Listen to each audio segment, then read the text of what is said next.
इस शहर में एक स्मारक चाहिए, अस्पताल चाहिए या स्कूल चाहिए। हर एक की अपनी अपनी सोच है, लेकिन सत्ता में बैठे लोगों को ऐसा लगता है कि स्मारक बनाने से उनका राजनीतिक मकसद तो हल हो जाता है, बाकी जनता को इसका फायदा नहीं होता है।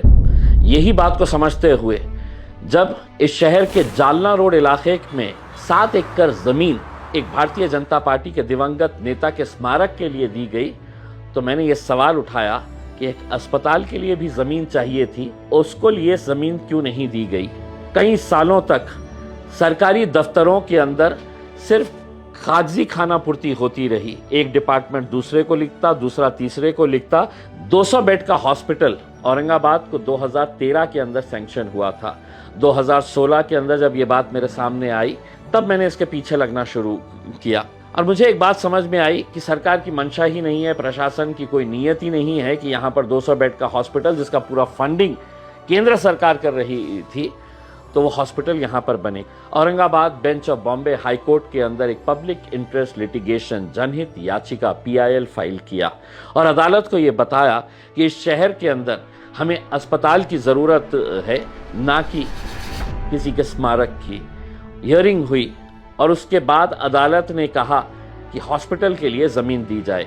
मुझे ये बताते हुए खुशी हो रही है कि जो PIL मैंने दाखिल किया था और जिस जगह के ऊपर एक नेता का स्मारक बनने वाला था, आज उसी जगह के ऊपर 400 बेड का एक हॉस्पिटल गवर्नमेंट का बन रहा है। उसका कंस्ट्रक्शन का काम चल रहा है।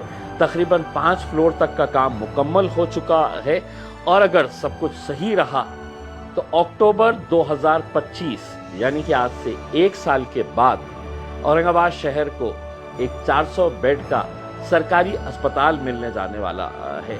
सवाल ये पैदा होता है, अगर मैं नहीं लड़ता, मैं अदालत नहीं जाता, मैं ये आवाज़ नहीं उठाता, तो शायद उस ज़मीन के ऊपर एक स्मारक खड़ा हो जाता, एक पुतला खड़ा हो जाता है। अब मैं कल खासदार रहूं ना रहूं, MP रहूं ना रहूं, लेकिन पीढ़ियों तक लोग याद रखेंगे कि इस शहर का, इस ज़िले का एक MP हुआ करता था जिसने ये अस्पताल बनाने के लिए अदालत का दरवाज़ा खटखटाया, लड़ा और वहाँ पर जाकर आखिर एक अस्पताल बनने जा रहा है। ये अस्पताल किसके काम आने वाला है?